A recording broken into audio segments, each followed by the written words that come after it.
Your hosts have earned a reputation as fierce and effective advocates inside and outside of the courtroom. Both partners are experienced trial attorneys who have been board certified in family law by the Texas Board of Legal Specialization.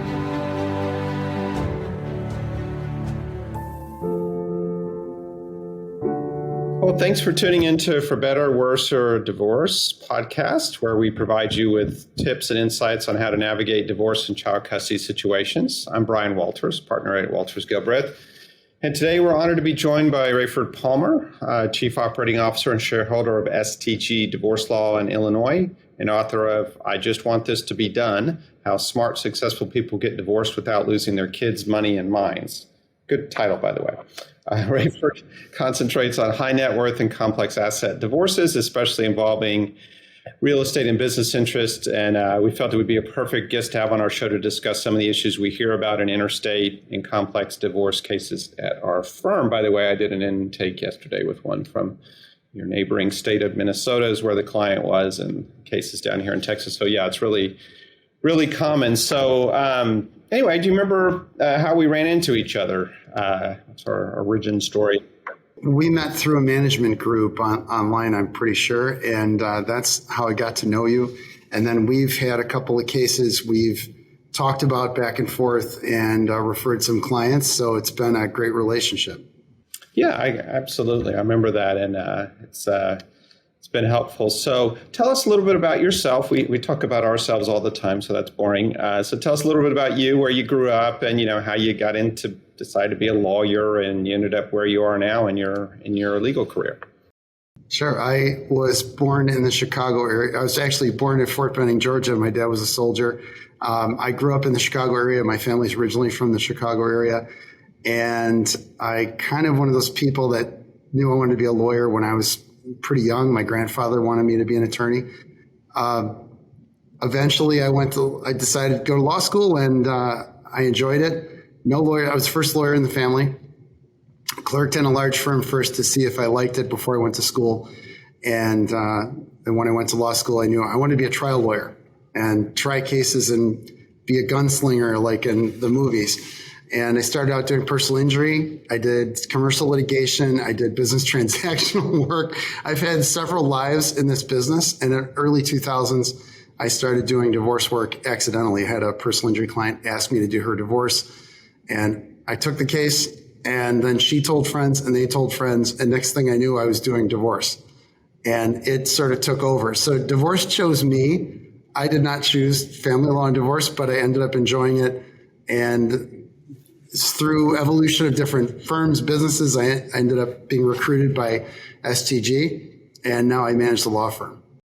It sounds like a fairly familiar story to me. I'm a military brat too. Except I was born in Florida, so right next, not far from Fort Benning. I was born down in Pensacola, and and then I kind of had family members, sort of like you. I actually did have an uncle that was a lawyer and a judge eventually, so he was a big influence on me. I think it's really smart that you clerked for a law firm before you went to law school. It's usually the other way around, and it's a little bit late. So you actually know what you're getting into. I think that's real smart to do. And I'm sort of like you too. I started out doing medical malpractice defense, and then I went out on my own and you're right. That's sort of what started coming in the door, and that seemed to be what I was well suited for, and here I am. So sort of similar stories. Okay, well, tell us about your book. That's quite an accomplishment. I've sat down to write a book once or twice, but have yet to complete the task. So tell us how you kind of chose it and how you finished it. To me, that seems like the hardest part. So I have had an idea in mind for a book, actually a couple different books for many years. And it was something I think about from time to time and never had the time to do. When the pandemic came along, once the law firm was stabilized, I could tell we were going to be okay through the pandemic after a couple months of turmoil that everybody, I think, went through. I realized I had some time to work on a project like this since we couldn't go on vacations and we couldn't go anywhere. I had a lot of free time, and I looked into the project and decided to go forward with it. So I found an editor, a ghostwriter, who helped me coach me through the book. I wrote the book, but he was invaluable in helping me research, structure it, and then coach me through the writing process. So I had somebody making sure I was on task every week and helping me, like any good coach, helping me make sure I was doing it properly. And then he edited the book and then helped me get it published online. So his name's Joshua Lysick. He's excellent. And so that's how it happened. It took about a year. And then the marketing is, part of it is getting the word out about the book. And that's an ongoing process.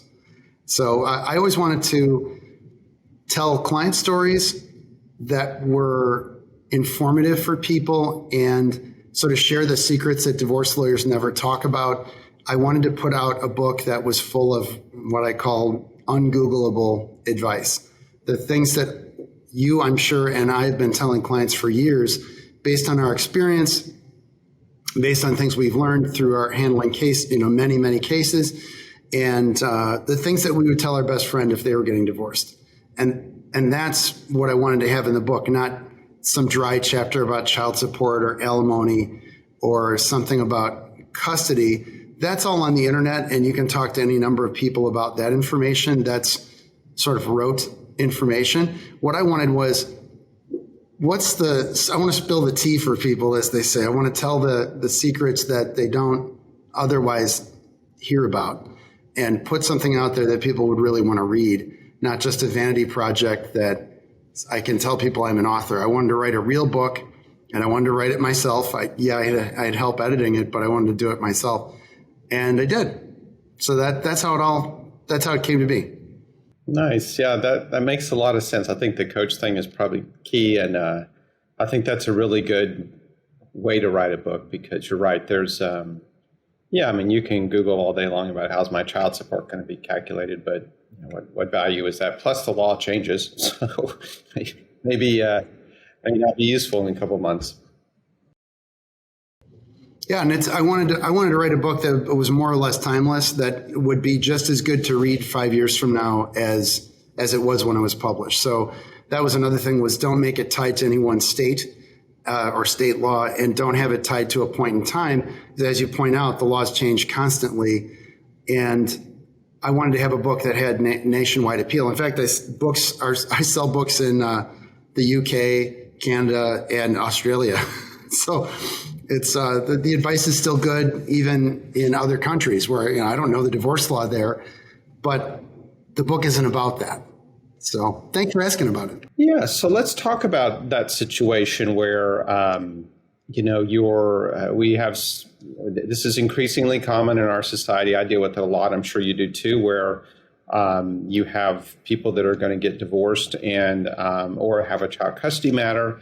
And they're either in different states at the time that problem pops up, or they're just moved to a new state, or one of them's moved and one of them hasn't, or they're thinking about making a move. So let's talk through that. I mean, you and I are in two of the biggest states in the country, and we have lots of people going back and forth between our two states or wherever. So as I see it, there's really kind of two different categories. There's the divorce part, property, alimony, that kind of stuff. And there's a set of rules for that. And then there's a very different set of rules as it relates to children. Technically, there's a subset of that about child support, that there's a different law that kind of governs that, but that governs where that's going to be determined. But we'll kind of get to that when we get a little further down. But what I've found also is that Texas is one of the most unusual states when it comes to divorce as it relates to the property division, alimony, et cetera, on several different levels. And whenever I talk to lawyers in other states, they're constantly surprised at the rules here and what goes on here. Not in a bad way, just that it's different. And so maybe, rather than talking about, 50 different states and what those things might be, we can just talk kind of broadly about it. And I'm sure you have some experience in other states. I'm not licensed in other states, but I know a little bit, enough to be dangerous. But maybe we can walk through some samples or examples of, let's say the husband was in Illinois and the wife was in Texas, and they're getting ready to get divorced. And we might want to look at how that'd be different. So let's kind of take a sample. Maybe they've been married 20 years. The husband makes $1 million a year. He owns a business. The wife has been a stay-at-home mom. The last of the kids are out of the house now.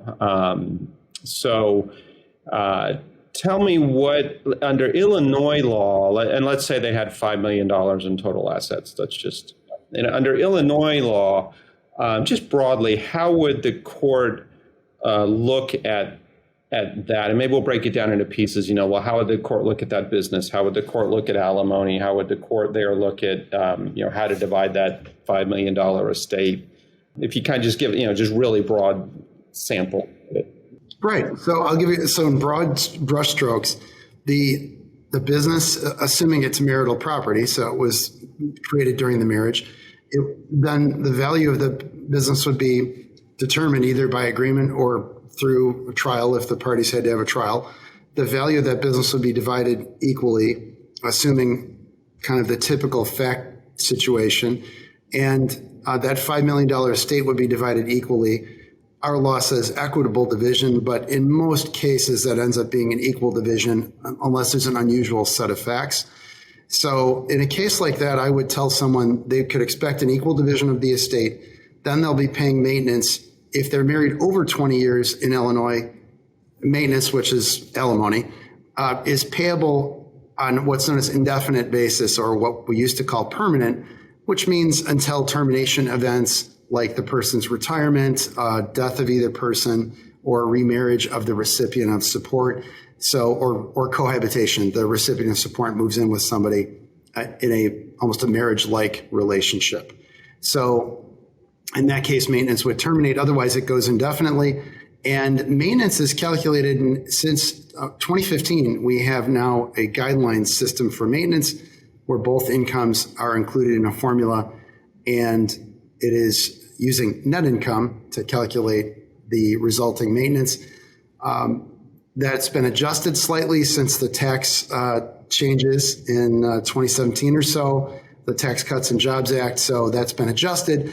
But maintenance at one time was just a set of heuristics or rough rules of thumb the courts would follow. And so you had widely varying results with the same facts. From downstate Illinois to Chicago, lawyers would always bemoan the fact that they could never get any consistency.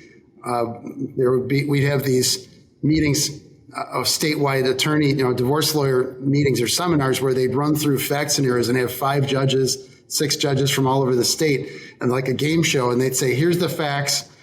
Now write down on the back of a card what you do for maintenance. And they'd flip it up and they'd be so different. Everybody'd start laughing. It was one judge would deny it. The other judge would order a huge number for, a number of years, and everybody would laugh because that's how crazy it was. Well, finally, they have some consistency. We have a formula, but above $500,000 in combined income, it's back to the rules of thumb. What we find is generally the courts still apply the formula and then sort of look at it as a yardstick and then decide, do they like it or not like it? And then they bend it according to what they think is appropriate in a given case. So in the $1 million income case, it's a little more your guess is as good as mine as to what the numbers would be. Probably they'd run the formula, look at the resulting numbers and decide if that looks good and likely go with that. I hope that that's about as good as we can get. But there's a lot more certainty in child support and maintenance than we had.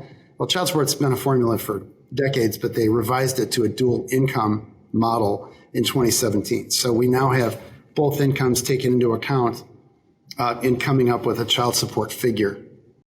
So that's basically the rundown. 50-50 assets, probably some type of payment plan on the business to pay off the value of that business to the other spouse, or using some of those other assets to balance, and statutory child support, which is based on our guideline system. And some courts would deviate above that because it's above the top income in the child support formula is somewhere around $300,000. And interestingly enough, the child support in our state now, as the incomes increase, the rate of increase on child support decreases to the point where it used to be a direct correlation. So it's pretty dramatically changed. Child support used to be the big driver in the support dollars, and now it's reversed. Now maintenance, in cases where maintenance is people qualify, tends to be the bigger number. Interesting. Yeah, that is. And it's different in different states. I'm sure of that too.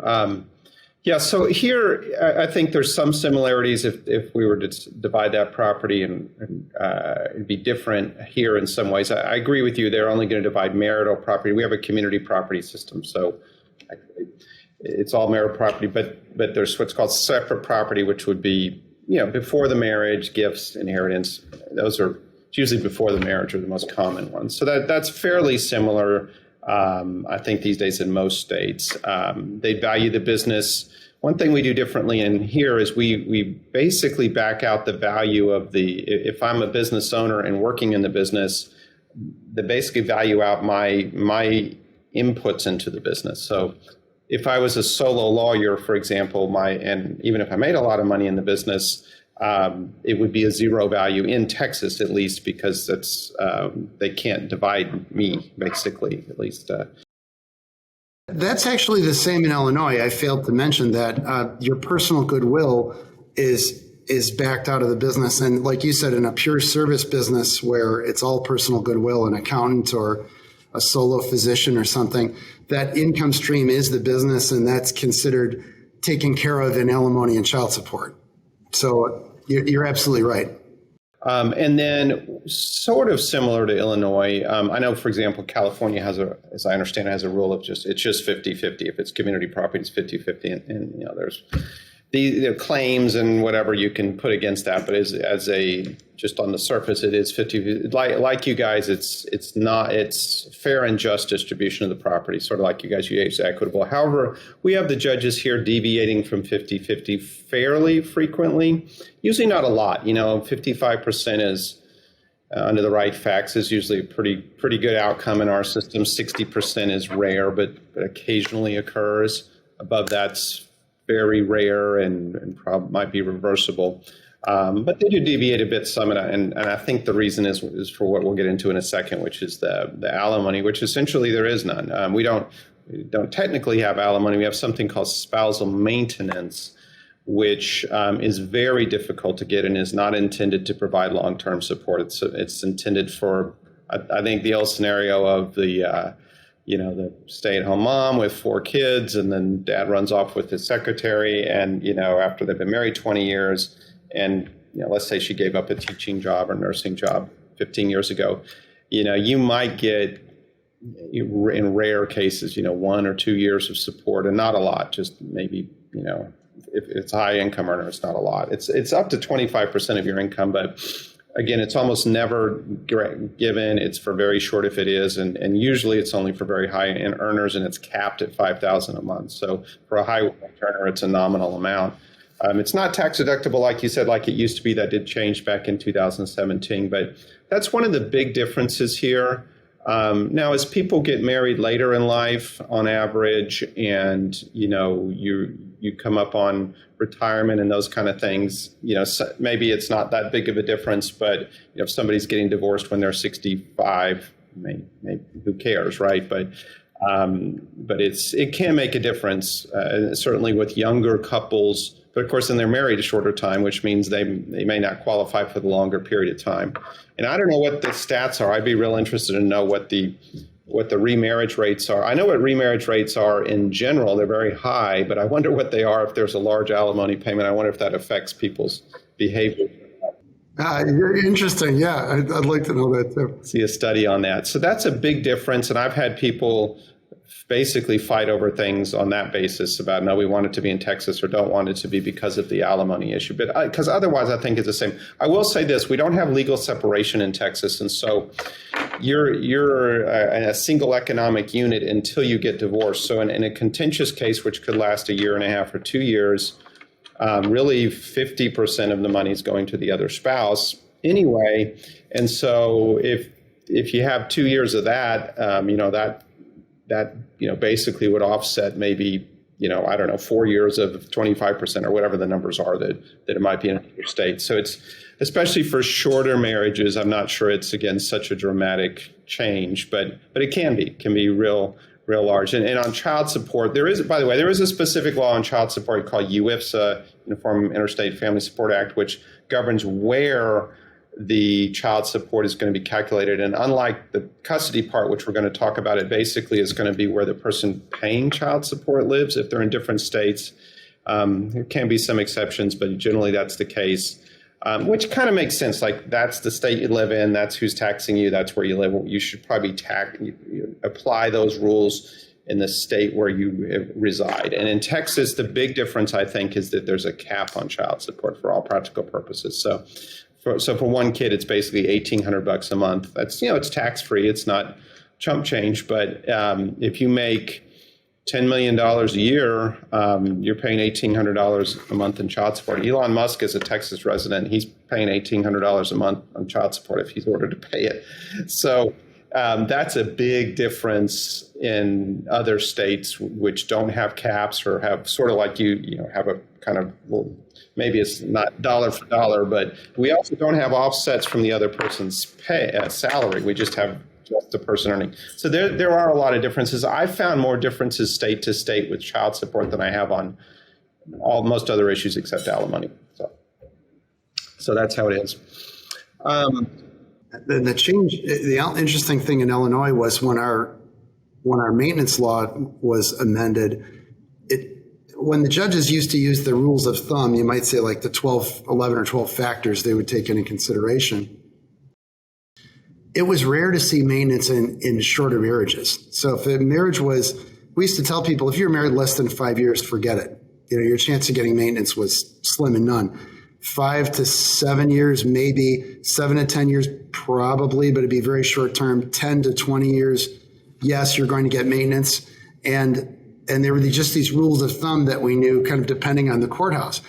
And one of the interesting things about the guideline was it scaled. You get maintenance almost in any case, even a very short marriage, but it's scaled to the length of the marriage. So if you're married 1 year, you get, a month of maintenance or something incredibly small. And it's every 5 years is essentially 25% of the length of the marriage, more or less, when it scales each year up to 20. So yeah, that's really been a shift, is that you can expect maintenance in almost any case. Now it'd be nominal for some people or a very short term, but that's a fairly big change that we didn't have before. And then with our child support statute, now both incomes being involved, it's generally lowered child support for payors, I would say, across the board. And the other interesting twist in the statute is if you have more than 40% of the overnights and you're the support payor, your child support is cut dramatically. It's roughly half for the kind of the average payor. So the unfortunate result of this break point is everyone fights over 40% overnights. And that's sort of, the payors always say, I want X, I want 145 or 146 overnights, which is 40% or whatever. And, magically that's what they want. Or they say they want 50-50, which, a lot of people genuinely do want equal time. But if they get over the 40%, they know there's a big cut in child support.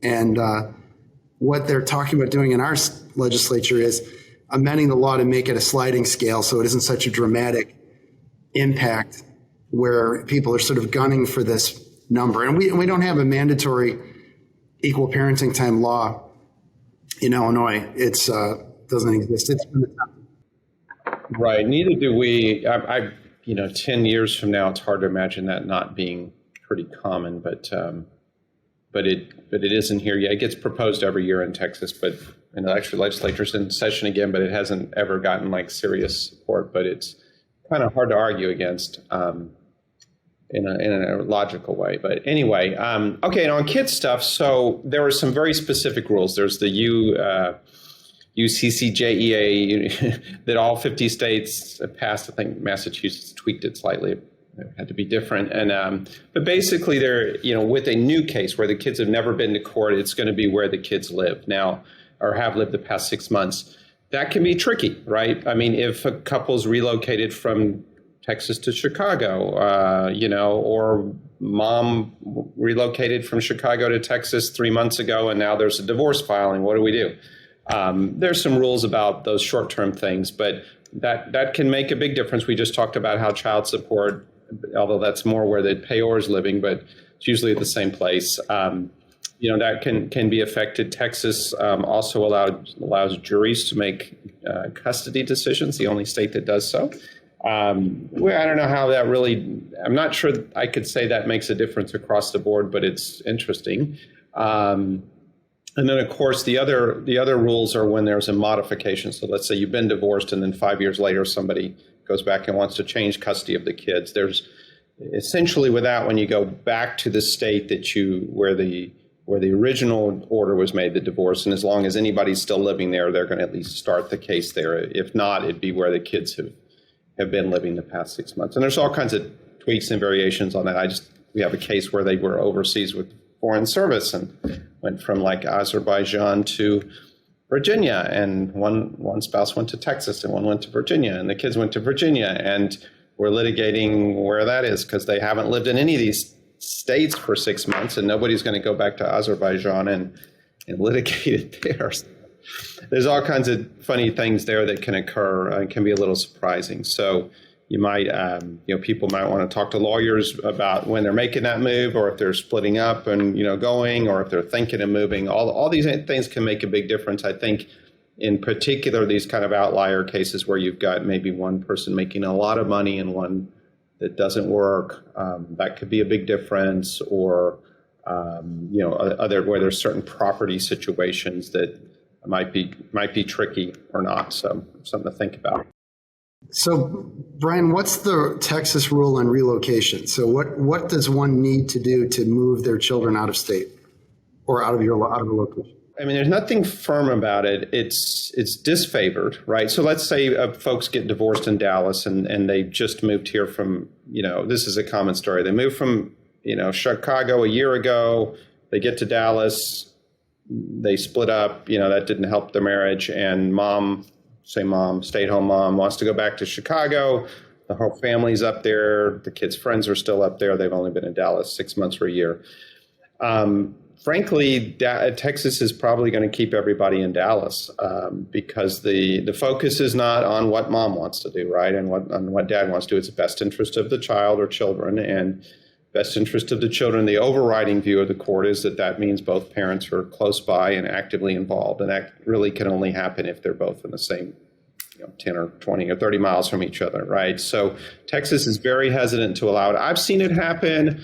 I've seen juries be a little more open to it than judges, but I think it's, generally. I will also say that I've seen people buy the solution to that. In other words, if there's a divorce and your wife wants to move back to Chicago, maybe be really generous on the property and make it so that she can make a go of it in Texas. And maybe that's her biggest concern is finances, or vice versa. If dad doesn't want mom to go back to Chicago, maybe mom needs to, work out a visitation schedule or something that would make it, if you come back to Chicago, I'll give you 50-50, or something like that, where there's a win-win-win instead of a conflict over it, because those cases can be very, very expensive and lengthy cases to litigate because it's important, right? I mean, you don't want your kids living halfway across the country if you can avoid it. And so you're going to fight to keep them in town. And if you're the parent who wants to move back home where you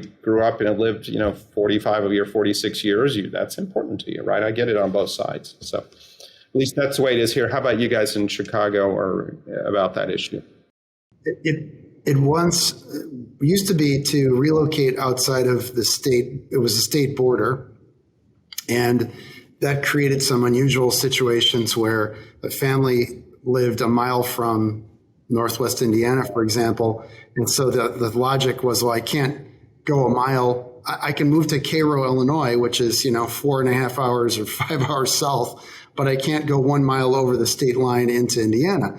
So we now have a statute that is a 25 or 50 mile radius restriction from basically the child's original residence, and you need a court order to get the relocation outside of that radius. or consent of the spouse and some forms that have to be filled out. So that's relatively recent. That's a few years old now. To try to rectify that inconsistency, because so many people in the Chicago area live fairly close to the Wisconsin or Indiana borders, and that kind of motivated that change. But similar to, there are a number of factors, best interest of the child being number one. And like you said, I would say it's generally disfavored, similar to Texas. But what's interesting is we're seeing an increasing trend line in the cases of relocations being allowed, even out of state and some quite far away. And I think in our increasingly mobile society, that's something that courts have to wrestle with on an increasing basis. And folks want to move to Texas from Illinois. They're moving to Florida. They're moving they're moving south. There's been a net out migration from our state. And as a result, we're seeing more of these situations develop. Yeah, interesting. And we've sort of seen the trend the other way, where it's gotten harder and harder to relocate. So it's interesting. And I think that's, and there's not as much net out migration here, although there's always people going back and forth. So anyway, well, I think we had a couple listener questions we can hop through real quick, try to answer those, and then we can let folks get back to their busy day. So here's one of them. My wife and I were married in another state 8 years ago. We moved to Texas 4 months ago and are now getting divorced. Do I need a Texas attorney, or do I need one from Michigan, where they moved from? And I assume that's where they were married in this example. So do you want to give I guess that's a Texas question, so I can sort of answer it. But you would, interestingly, you can't file for divorce yet. You have to be here 6 months. So that example is 4 months. Now, if you have kids, you could, since everybody's left Michigan, you could file a custody case in Texas on kind of an emergency basis and then convert it to a regular one in 6 months also. But you have to be a resident of Texas for 6 months before you file. But short answer, you're going to get divorced in Texas, not Michigan. Almost for certain. It doesn't matter where you got married. Doesn't matter really where you lived most of the time. It really matters when you come time to get divorced, what state are you living in? Now, if you're in different states, that goes back to our earlier discussion. Maybe in that case, if one of them went ahead to Michigan, from Michigan to Texas, and one stayed behind, you could probably file in either state. It'd probably be whoever filed first would be the winner of that race. Yeah, and this one's assuming no children, where you'd have that UCC JEA issue. If the kids were there, that would tend to be outcome determined. Well, at least in Illinois, that drives everything. I've had these interstate issues between like Illinois, California, Illinois, Florida. If the home state's Illinois, the divorce will be handled in Illinois. Even if jurisdiction's proper in both states. On personal jurisdiction grounds or for the marriage. Absolutely. All right. The next question is, my spouse and I have a vacation home in another state. Can a Texas attorney help us with that as we divide our assets in our divorce? It's not clear from this hypothetical. I'm assuming these are both Texans. Let me assume that, and that they have vacation home in Illinois, let's say. Can a Texas attorney still help us as we divide our assets in I'm going to assume a Texas divorce? So the short answer would be, we could help you get divorced and assign who's going to get that vacation home, but there's almost certainly going to need to be a deed of some kind. Let's say the wife ends up with the vacation home in Illinois. I've got one of these exact situations in Minnesota right now. So in that case, we had to go up to Minnesota to try to find a Minnesota attorney to help us draft the deed that would deed the case, deed it over to the person who was going to end up with it. Is that the situation also in Illinois, I would assume? Exactly the same. And a lot of folks in our experience have vacation homes in Indiana, Wisconsin, Michigan, Florida. So we deal with this quite often. And you're exactly right. We can deal with allocating the property, but then a lawyer locally has to deal with the actual transfer of ownership. And one last question. This hypothetical involves Florida. I'm going to change that to Illinois just so we can talk about it. It'll be the same answer, I'm sure. So my ex is not following our parenting plan that was finalized in Illinois in 2018. She still lives in Florida, but I moved to San Antonio 2 years ago, San Antonio, Texas. Would I file an enforcement in Illinois or Texas? What would you say to that? So in this scenario, the parenting plan finalized in Illinois, the other parent still lives in Florida, so that's mom, I guess, and moved to Texas the other parent moved to Texas 2021. Enforcement action is going to be in the home state where those kids are, so that's going to be Illinois. That's where that judgment was entered, yeah. Yeah, I agree. It's a little unfortunate and a little bit of a hassle, but it just is those are the rules. It's got to be someplace, and we don't want people filing in 2 different states, and that would be a nightmare. So, okay, well, very good. Well, thanks for getting on with us and chatting about this. It's always good to learn about other states and other things, and talk to somebody who's actually completed a book. And if I actually decide to do that one day, I will follow your advice. And so thanks again, and we will talk soon. It's my pleasure to be on the show. Thank you very much, Brian. Well, that's all we have for today. If you like what you heard, do us a favor and leave us a review. We appreciate all your feedback, especially since it helps us make a better podcast. Can't thank Raif enough for joining us today. If we're interested in reaching out to him, his website as well as the link to purchase his book will be posted on the episode notes and description. Thanks again for listening. We'll be back in a couple of weeks with our next episode regarding divorces with shared businesses. For information about the topics covered in today's episode and more, you can visit our website at waltersgilbreth.com. Thanks for tuning in to today's episode of For Better, Worse, or Divorce, where we post new episodes every first and third Wednesday. Do you have a topic you want discussed or a question for our hosts? Email us at podcast@waltersgilbreth.com. Thanks for listening. Until next time.